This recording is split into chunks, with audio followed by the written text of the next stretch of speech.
Nung panahon ng pandemic, maraming tao ang hindi makalabas dahil sa lockdown. Marami rin sa ating mga fur parent ang hindi makapunta agad sa vet clinic. Especially kapag nagkakasakit ang mga alaga nilang aso at pusa. Bilang pet lovers at pet owner, nagsimula akong magbahagi ng mga kaalaman patungkol sa mga herbal remedies, first aid at mga natural na paraan sa pag-aalaga sa ating mga fur babies. Layunin ko lang noon sa mga pet owners ang makatulong na naghahanap ng pangsamantalang gabay at suporta habang hindi pa agad sila makakapagpakonsulta. At paglipas ng panahon, lumawak ang ating komunidad. At maraming nagbahagi ng mga kanya-kanya nilang kwento. Nakakatuwa talagang malaman na meron tayong mga natutulungan ng mga alaga nilang aso at pusa. Kaya ngayon, patuloy lang tayo sa pagtulong. Ngunit nais ko nga palang ipaalala na lahat ng nakikita nyo sa video na ito at ibabahagi ko dito, ito ay for educational purposes lamang at hindi kapalit nito ang konsultasyon. Kaya mas makakabuti pa rin na pumunta tayo sa mga malalapit na vet clinic at pinagkakatiwalaan nating mga doktor. Gayunpaman,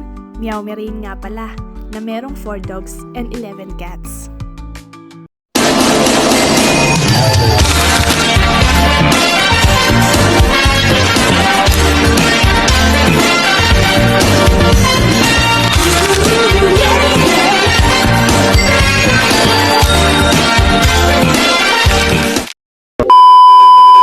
Last year, 2025, na-diagnose ang alaga kong si Ikay na meron siyang blood parasite. Kahit anong ingat natin, alaga natin sa kanila, hindi pa rin talaga may iwasan yung mga gantong pangyayari sa ating buhay. Ang unang mga lumabas na sintomas sa kanya ay nilalagnat siya, sobrang init niya, wala siyang ganang kumain, hindi siya makatayo, nanginginig ang mga binti niya, ang mga kamay niya, wala siyang ganang kumain. Napansin ko rin sa kanya, nagkaroon siya ng mga pasa at pamamantay. Kaya nung napacheck up na natin siya at nalaman na natin kung ano talaga yung sakit niya, at nabigyan siya ng mga gamot at eto tayo ngayon gumagawa ng paraan para masabayan ng mga herbal extract ang kanyang mga med. Grabe, sobrang bagsak ng platelet niya nung mga panahon na yan. Kaya yung mga gamot na nireseta sa kanya with antibiotic, vitamins at all, sinabayan lang natin ito ng mga herbs extract na papaya. Dahil isa to sa nakakatulong na mag back to normal ang kanyang platelet. May gamot naman na syrup na with papaya extract pero syempre dito tayo sa fresh since meron na nga naman tayong nakukunan na puno dito sa ating kapitbahay kaya inumpisahan na nga nating dikdikin yan at ito na nga pinainom na natin sa kanya. Kaya kung meron naman kayo sa paligid nyo ng papaya leaves guys, mas okay yon,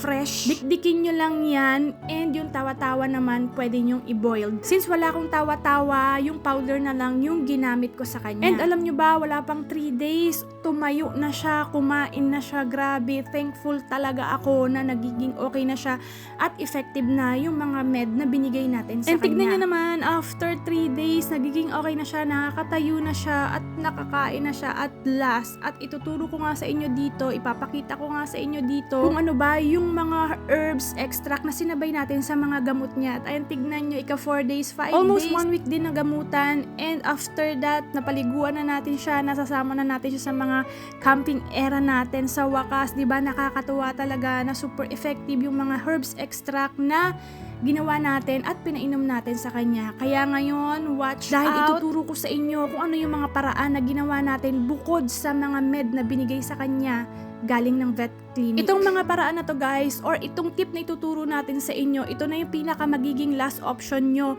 once na hindi nag-effect sa kanila at least 3 days yung mga gamot na pinapainom nyo sa kanila. Kung wala kayong mahanap na tawa-tawa at papaya sa paligid nyo guys, pwede nyong gamitan ng papaya extract na powder and tawa-tawa na powder. So gawin natin yung procedures guys, ganito lang step by step. Syempre kailangan nyo ng hot water and papaya powder, tawa-tawa powder. And syempre, kung wala kayong brown sugar, pwede yung honey. Nilalagyan ko yan dahil sobrang pait niyan at baka isuka lang yan ng alaga. Syempre, kakailanganin natin ng syringe dito para yan yung gagamitin natin para mainom nila yung mga extra. Kuha na tayo ng papaya powder, 1 teaspoon at saka 1 teaspoon din guys ng tawa-tawa powder and 1 teaspoon lang din ng brown sugar or honey. I-mix nyo lang yung dalawang herbs extract na yan and yes, pwede yan pagsabayin. Dahil ganito nga yung ginawa ko sa aking fur baby pero yung ginamit ko sa kanya since meron naman tayong papaya fresh,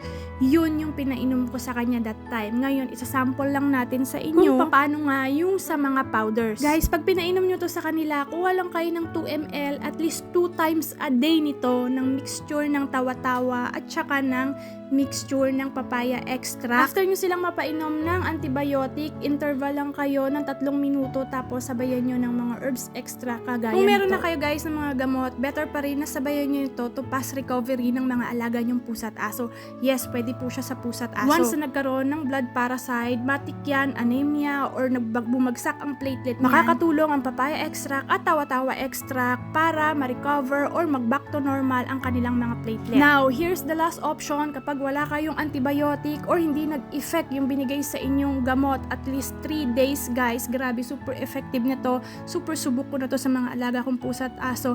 SMP Yakult. Paalala guys, huwag kayo basta-basta magbibigay ng antibiotic sa inyong mga alagang pusa at aso. Dahil ito ay matagal na nating subok at recommended din talaga to before ng vet sa kanila. Ito na yung nagiging gamot nila palagi sa tuwing nagkakaroon sila ng mga viral infection, viruses, UTI. Pero hindi ibig sabihin lahat ng sakit kaya niyang pagalingin or gamutin. Ang paggamit ng antibiotic ay nakakasira ng kidney at ng atay ng mga alaga niyong pusa at aso. Ito ay magiging last option nyo lang kung wala na talaga kayong magawang paraan. Dikdikin nyo lang isang buong tablet and then i-mix nyo lang yan sa isang buong Yakult. Bawasan nyo lang ng konti yung Yakult dahil nga mapupuno yan once nilagay nyo na dyan yung powder. May kita nyo dito, binawasan natin ng konti yung Yakult para lang pag minix natin mamaya hindi siya aapaw. I-mix nyo lang dito yung powder na SMP sa Yakult, lahat yan ilagay nyo dyan and after i-shake nyo yan para matunaw dyan yung gamot. Kaya ako naglalagay ng Yakult para hindi rin nila isuka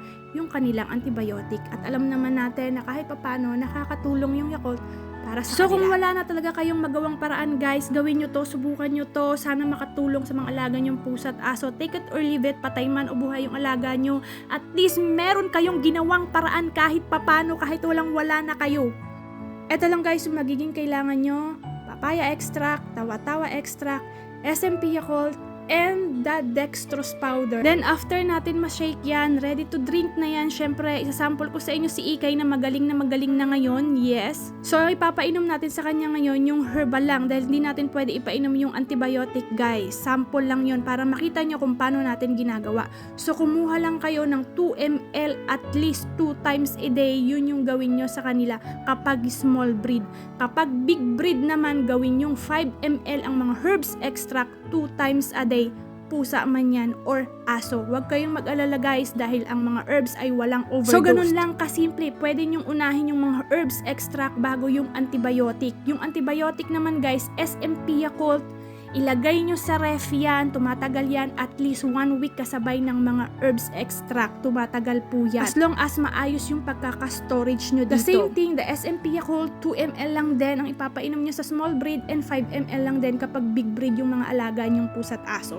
So ganun lang kasimple yung mga first aid procedure natin. Sana makatulong tong video na to sa inyo kung wala na talaga kayong magawang paraan. The last option is this. Pero tulad ng lagi kong paalala guys, itakbo nyo pa rin yung mga alaga yung pusa at aso sa vet kasi para malaman ng findings ng sa ganon, pinaka-safe pa rin yun. Ito ay pinaka-last option nyo lamang. So yun lang, tignan nyo naman, until now kasama ko pa rin yung alaga ko and hope makatulong din sa inyo at makasama nyo pa ng matagal yung mga baby nyo.